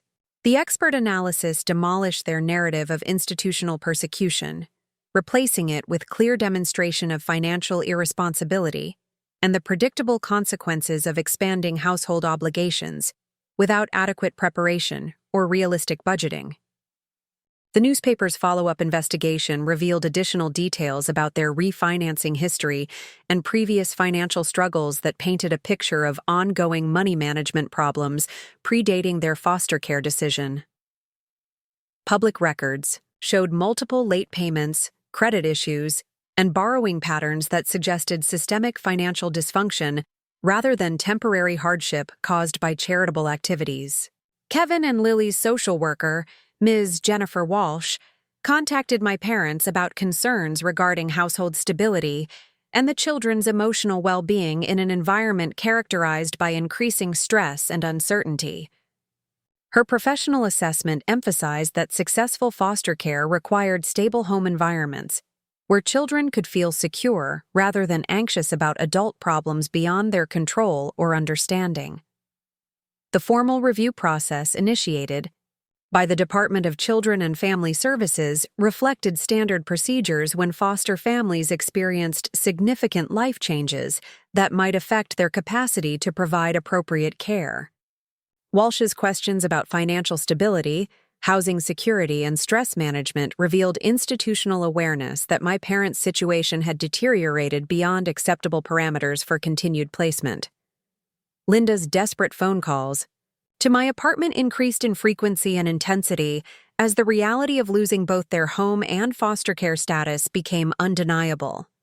Her voice carried raw panic as she begged for intervention that would somehow reverse the mathematical certainties governing their situation. The emotional manipulation tactics that had worked throughout my childhood felt hollow and desperate when applied to adult consequences requiring professional solutions. Her threats to reveal family secrets and destroy my reputation at the bank demonstrated how completely she'd abandoned rational problem-solving in favor of emotional warfare, designed to coerce compliance through personal destruction. These threats revealed her fundamental misunderstanding of professional responsibilities and legal obligations that couldn't be influenced through family blackmail or social pressure. Robert's approach differed from Linda's emotional appeals, focusing instead on attempting to negotiate some form of family loan or assistance arrangement that would address their immediate crisis while preserving their illusion of maintaining control over their situation.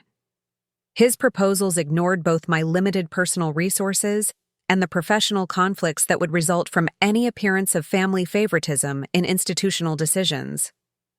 The mathematical analysis he presented during our tense coffee shop meeting revealed complete disconnect from financial reality, with optimistic projections about reduced expenses and increased income that had no basis in their actual circumstances or reasonable expectations.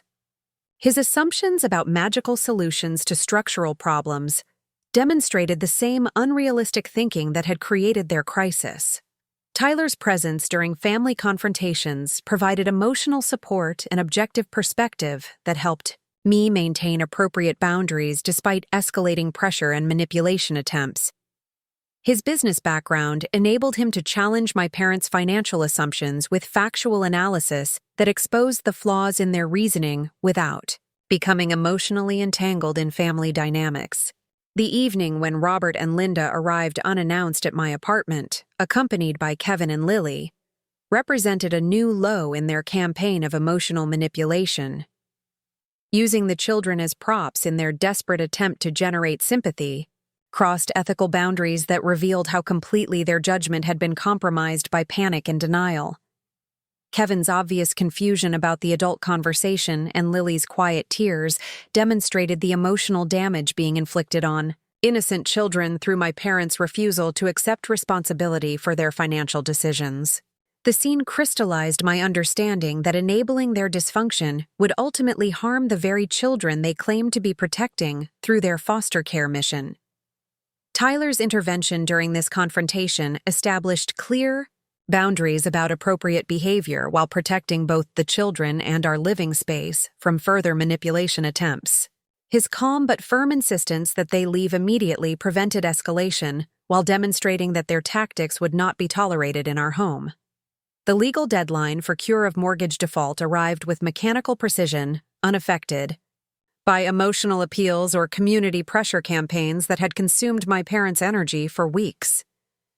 Their failure to present realistic modification proposals or payment arrangements triggered automatic progression to the next phase of foreclosure proceedings according to established legal timelines.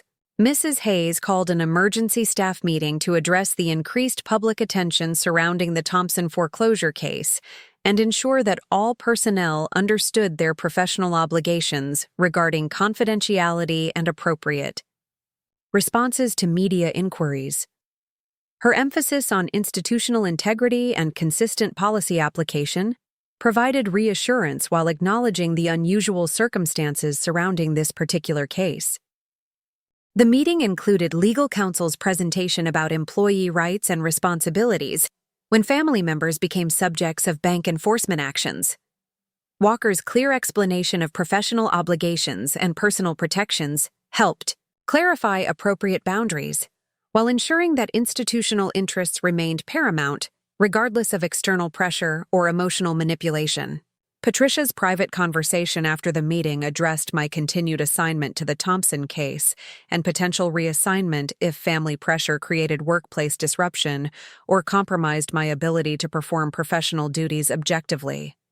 Her confidence in my handling of the situation reflected institutional support, while acknowledging the personal difficulty of maintaining professional standards under such circumstances.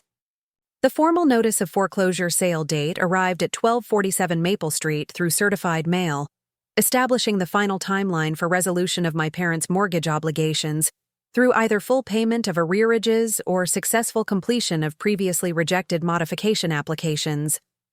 The legal document's clinical language contrasted sharply with the emotional chaos it would create in their household.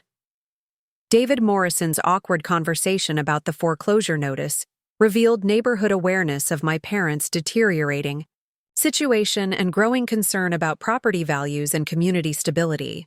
His diplomatic questions about potential outcomes reflected broader neighborhood anxiety about foreclosure proceedings and their impact on local real estate markets. The community's response split between those who supported institutional accountability and others who believed social considerations should override financial obligations. This division created tension that affected my parents' relationships with longtime neighbors and friends who struggled to balance personal sympathy against recognition of their financial irresponsibility. Carol Stevens approached me during my weekend grocery shopping, expressing genuine concern about my emotional well-being while carefully avoiding direct criticism of my professional role in my parents' situation. Her kindness provided welcome contrast to the hostility and manipulation I'd experienced from immediate family members. The conversation revealed community understanding that professional obligations required objective decision-making regardless of personal relationships, though she expressed hope that some resolution might emerge that would protect both institutional interests and family relationships.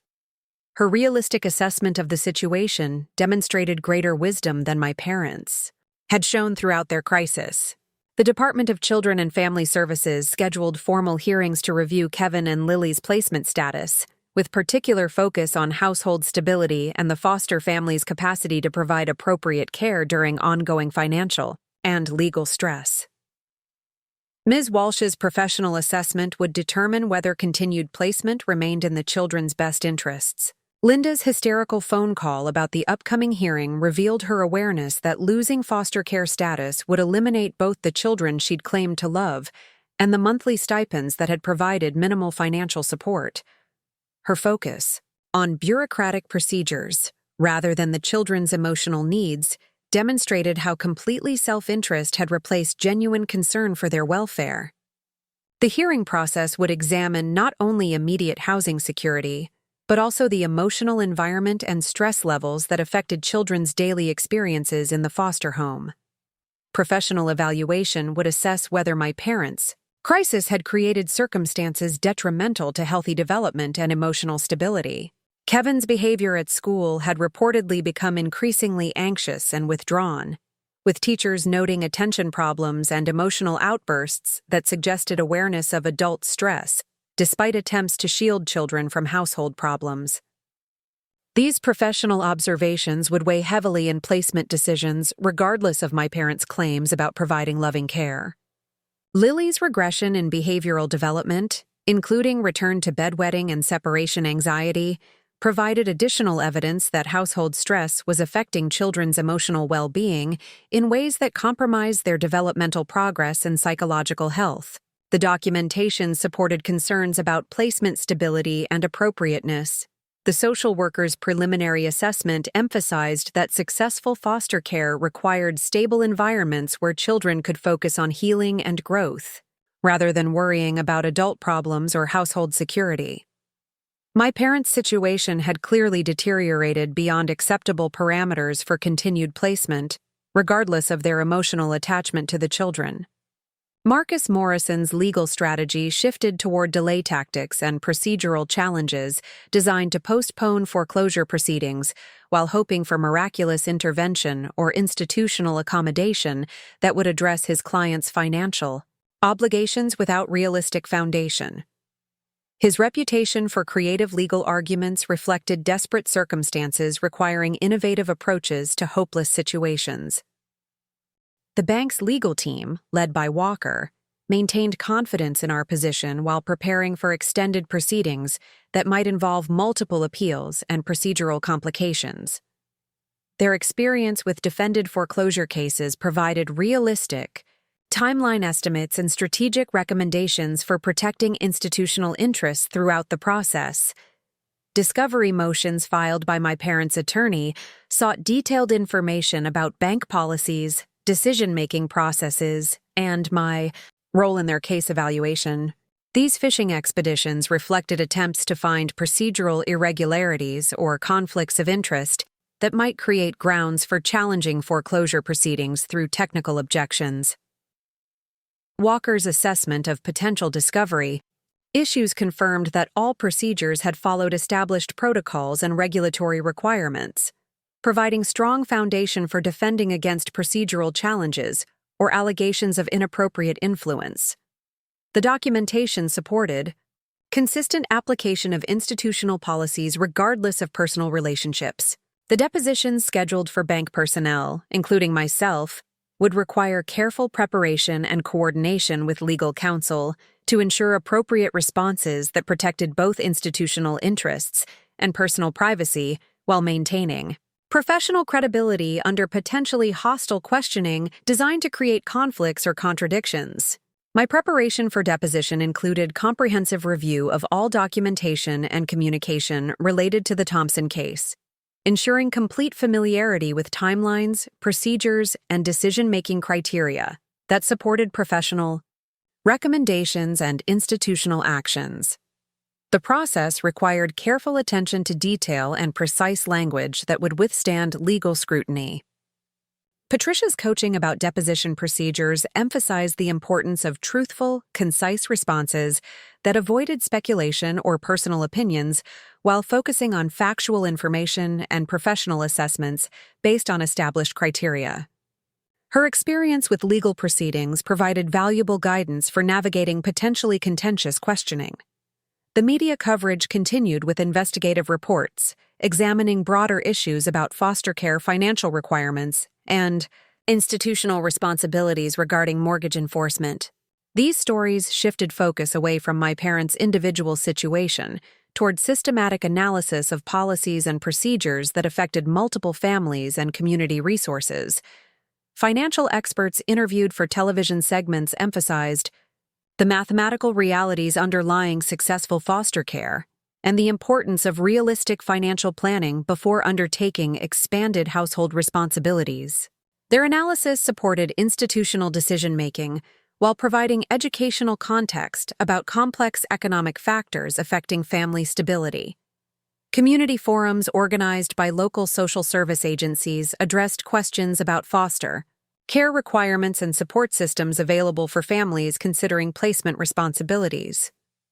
These discussions emphasized preparation, planning, and honest assessment of resources necessary for successful outcomes that protected children's interests while supporting foster families. The timing of these educational initiatives reflected growing community awareness that good intentions alone couldn't address complex social problems requiring substantial resources and professional support. The broader conversation provided context for understanding individual cases within systematic frameworks that prioritized children's welfare over adult emotions. Kevin and Lily's temporary placement in emergency foster care pending resolution of their previous home's stability provided immediate relief from household stress, while ensuring continuity of educational and social services during the transition period. The professional handling of their situation demonstrated system priorities focused on children's needs rather than adult convenience.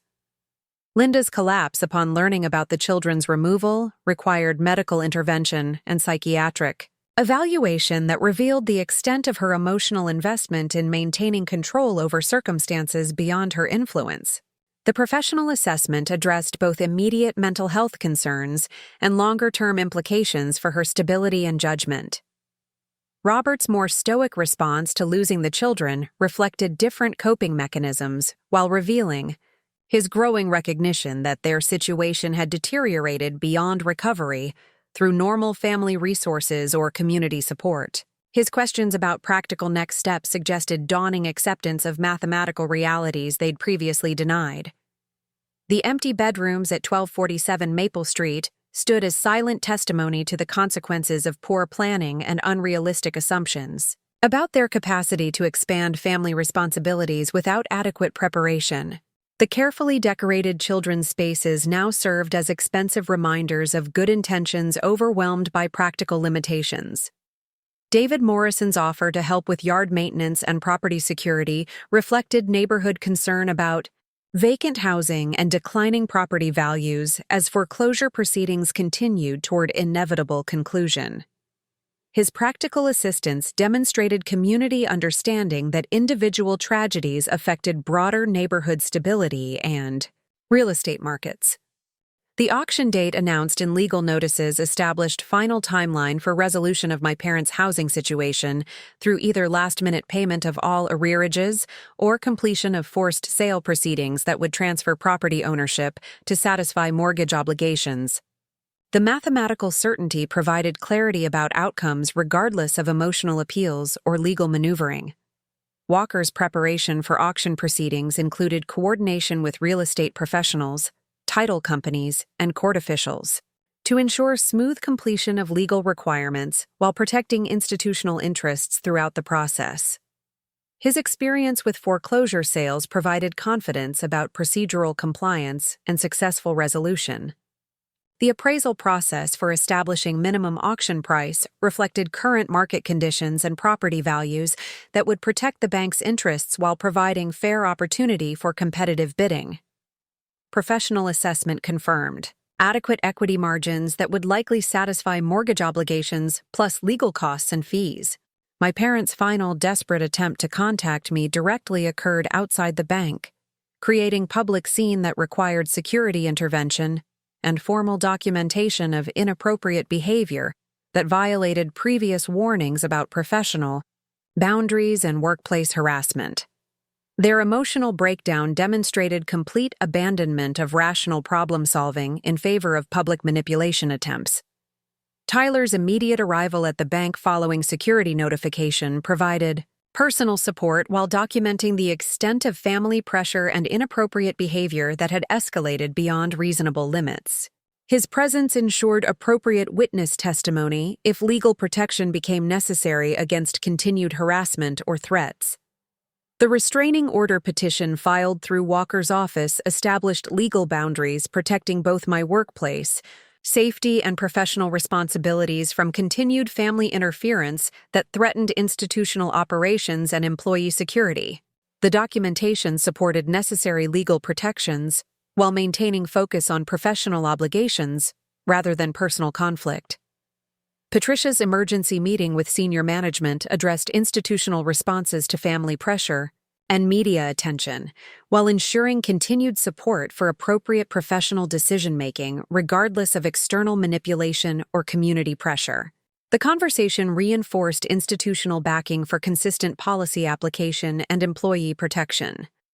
The final week before auction proceedings brought strange mixture of relief and sadness, as mathematical certainties eliminated uncertainty about outcomes while family relationships reached their inevitable breaking point. Professional obligations had been fulfilled according to established criteria, protecting institutional interests while demonstrating consistent application of policies regardless of personal considerations. The irony that my parents' dismissive treatment of family communication had created circumstances requiring professional enforcement of consequences they'd ignored was not lost on anyone involved in the proceedings. Their failure to respect my input about major family decisions had led directly to situations where my professional responsibilities determined their future housing and financial security. The auction morning arrived with mechanical precision, unaffected by emotional appeals or last-minute desperation that had characterized my parents' response to their self-created crisis. Legal procedures would conclude according to established timelines regardless of personal feelings or family dynamics that had complicated but not altered mathematical realities governing mortgage obligations. The courthouse steps felt cold beneath my feet as I watched the auctioneer's assistant post the final notice for the foreclosure sale of 1247 Maple Street. The morning sun cast long shadows across the property that had housed 3 generations of memories, dreams, and ultimately, the consequences of choices that mathematics couldn't forgive. My parents stood across the street, their figures small, and defeated against the backdrop of neighbors who had gathered to witness the end of their home ownership journey. The auction drew a modest crowd of real estate investors, curious neighbors, and legal professionals fulfilling their obligations to oversee the proceedings. Mrs. Hayes stood beside me in professional solidarity, her presence representing institutional support while acknowledging the personal difficulty of witnessing family consequences play out through banking procedures I had recommended and implemented. The auctioneer's opening announcement confirmed the minimum bid requirements and legal terms that would govern the sale, his practiced voice cutting through the autumn air with clinical precision. The mathematical certainty that had driven every decision finally reached its logical conclusion as competitive bidding began for the property my parents could no longer afford to maintain. Robert and Linda made no attempt to approach me during the proceedings, their earlier restraining order violation having established clear legal boundaries that prohibited contact or interference with the sale process. Their attorney's presence suggested continued hope for last-minute intervention, though Walker had confirmed no legal basis existed for challenging proceedings that had followed established protocols throughout. The winning bid exceeded the minimum required amount by nearly $15,000, ensuring complete satisfaction of mortgage obligations plus legal fees and administrative costs. The successful bidder, a local real estate development company, intended to renovate and resell the property to a young family who would appreciate its established neighborhood character and architectural features. Kevin and Lily's new foster placement had stabilized successfully according to Ms. Walsh's reports, with both children showing improved emotional adjustment in an environment free from adult financial stress and household uncertainty. Their recovery demonstrated resilience while validating professional decisions that prioritized child welfare over adult emotional attachments that had proven incapable of providing necessary stability. The formal transfer of property ownership concluded with notarized documentation and immediate possession rights for the new owners, marking the definitive end of my parents' homeownership status and their failed attempt to expand family responsibilities beyond their financial capacity. Legal procedures had proceeded according to established timelines, despite emotional manipulation and community pressure that had complicated but not altered mathematical realities. Tyler's presence throughout the auction provided emotional support, while documenting the completion of professional obligations that had tested both my career development and personal integrity. His perspective on healthy boundaries and appropriate consequences helped process the complex emotions surrounding family relationships forever changed by this experience of institutional accountability. The drive back to downtown Riverside offered time for reflection on the mathematical certainties that had governed every aspect of my parents' situation from the moment they decided to pursue foster care without adequate financial preparation. Professional training had provided framework for objective analysis, while personal experience had demonstrated the emotional costs of maintaining appropriate boundaries against family pressure. Patricia's afternoon debriefing emphasized the successful completion of complex foreclosure proceedings that had attracted unusual attention while maintaining institutional standards and regulatory compliance throughout. Her confidence in my professional handling of the case validated the approach that had prioritized banking responsibilities over family relationships when conflicts emerged. The media coverage of the auction focused on broader social issues rather than individual family tragedy, with reporters examining systemic challenges facing foster families and institutional responsibilities regarding mortgage enforcement. This shift toward policy analysis provided educational context while reducing personal scrutiny that had characterized earlier coverage of my parents' situation.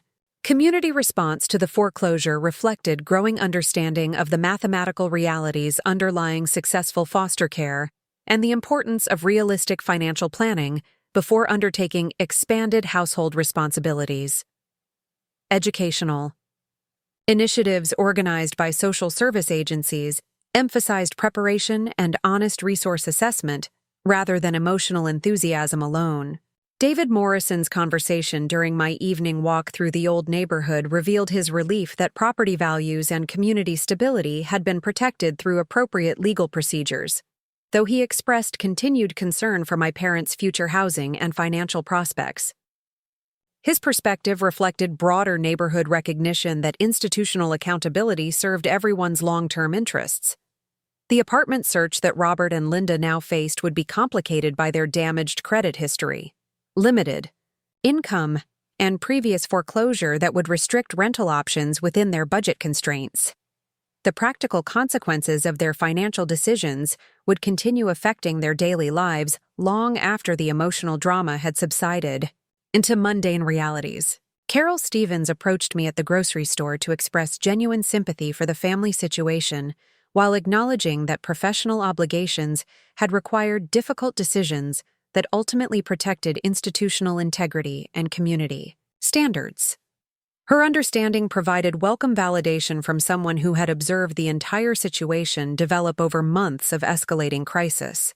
The restraining order remained in effect pending resolution of harassment charges that my parents' attorney had advised them to contest, though Walker's documentation provided strong foundation for maintaining legal protection if their behavior suggested continued workplace interference or inappropriate contact attempts. Professional boundaries would be enforced through legal mechanisms rather than family negotiation. Mrs. Hayes announced my promotion to senior mortgage specialist during the monthly staff meeting, citing my professional handling of complex cases, and demonstrated ability to maintain institutional standards under challenging circumstances. The advancement represented career recognition while providing increased authority and responsibility within the banking organization. The new position included oversight of modification programs and foreclosure prevention initiatives, roles that would allow me to help families avoid the consequences my parents had experienced through better financial planning and realistic assessment of their obligations. Professional growth had emerged from personal difficulty while maintaining appropriate ethical boundaries. Tyler's suggestion that we begin looking for a house together reflected his confidence in our relationship and my professional stability, despite the family chaos that had tested both our individual and collective resilience. His support throughout the crisis had demonstrated partnership qualities that provided foundation for future planning and shared commitment. The house hunting process offered opportunity to apply professional knowledge about mortgage requirements and financial planning to personal decisions that would establish our own foundation for long-term stability and growth. The experience provided positive contrast to the mathematical impossibilities that had destroyed my parents' home ownership dreams. Linda's final letter, delivered through their attorney to avoid restraining order violations, expressed continued anger about my role in their foreclosure, while demanding family reunion and forgiveness that ignored the underlying communication, problems, and financial irresponsibility that had created their crisis. The document revealed persistent denial about personal accountability for consequences they had brought upon themselves. Robert's separate communication took a different approach, acknowledging some responsibility for their financial problems, while requesting family reconciliation that would restore relationships damaged by their dismissive treatment of my concerns and professional judgment. His letter suggested greater understanding of cause and effect relationships that had governed their situation. The decision about responding to their reconciliation requests required careful consideration of healthy boundary maintenance and realistic assessment of whether they had learned necessary lessons about communication, planning, and respect for family relationships. Professional experience with distressed borrowers provided insight into behavior patterns and genuine versus superficial change recognition. Tyler's perspective on forgiveness versus enabling helped clarify the difference between maintaining permanent estrangement and requiring demonstrated change before rebuilding trust that had been damaged through months of manipulation and inappropriate behavior. His advice emphasized protecting our relationship while leaving open possibilities for future family healing. The 6-month anniversary of the foreclosure sale brought news that the renovated property had sold to a young family with 2 children who appreciated both the neighborhood character and the quality renovations completed by the development company. The successful outcome validated market analysis while ensuring continued community stability and property value protection. Kevin and Lily's progress reports indicated continued positive adjustment in their stable foster placement, with both children showing academic improvement and emotional growth that reflected the security provided by appropriate family financial management and household stability. Their success demonstrated the importance of realistic resource assessment before undertaking childcare responsibilities. My parents' rental apartment in a less desirable neighborhood represented practical accommodation to their reduced financial circumstances while providing basic housing security that allowed them to begin rebuilding their lives within realistic budget constraints. The adjustment process would require time and continued learning about sustainable financial management. The annual review of the Thompson foreclosure case for regulatory compliance confirmed that all procedures had followed established protocols, while protecting both institutional interests and borrower rights throughout the process. The documentation provided model procedures for handling similar cases involving personal relationships and community pressure. Professional development opportunities emerged from the experience of managing complex foreclosure proceedings under unusual circumstances, with speaking engagements at banking conferences focusing on ethical decision-making and appropriate boundary maintenance when personal and professional obligations conflicted. The expertise provided career advancement while helping other professionals navigate similar challenges. The 1-year anniversary of my parents' foster care announcement brought reflection on the cascade of consequences that had resulted from their impulsive decision-making and dismissive treatment of family communication. The mathematical certainties that had governed every aspect of their crisis provided clear lessons about preparation, planning, and respect for professional expertise. Community recognition of my professional handling of difficult circumstances led to appointments on several nonprofit boards addressing housing stability and financial literacy education. These roles provided opportunity to contribute expertise while supporting programs that might help other families avoid similar crises through better preparation and realistic assessment. The Christmas card that arrived from Kevin and Lily's new foster family included photographs showing both children thriving in an environment that provided the stability and security necessary for healthy development. Their success validated professional decisions that had prioritized child welfare over adult emotional attachments, incapable of providing adequate care. Tyler's proposal on New Year's Eve represented culmination of relationship growth that had been tested and strengthened through the crisis that had revealed both our individual characters and our partnership resilience. His commitment provided foundation for building our own family, based on communication, planning, and mutual respect for professional obligations and personal boundaries. The wedding planning process emphasized financial responsibility and realistic assessment of our resources, applying lessons learned from my parents' crisis while creating celebration that honored our values and long-term goals. Professional expertise guided decisions that balanced emotional desires with mathematical possibilities.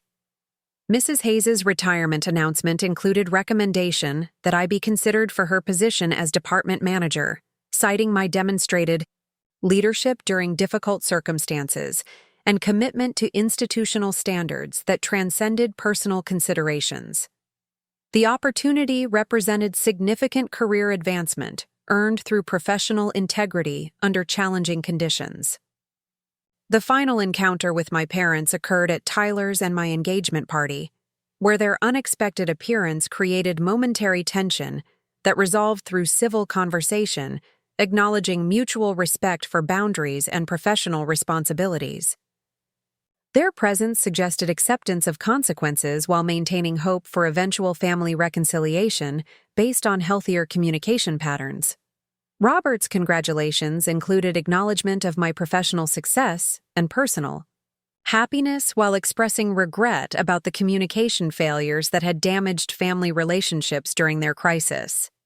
His words suggested learning from experience while taking responsibility for choices that had created unnecessary conflict and long-term consequences. Linda's more reserved response indicated continued processing of their experience, while gradually recognizing the connection between their dismissive treatment of family concerns and the professional consequences that had followed their financial irresponsibility.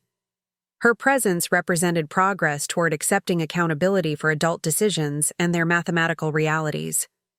The toast that Tyler offered at our engagement celebration emphasized the importance of communication, planning, and mutual respect in building relationships that could withstand challenges while maintaining individual integrity and professional obligations.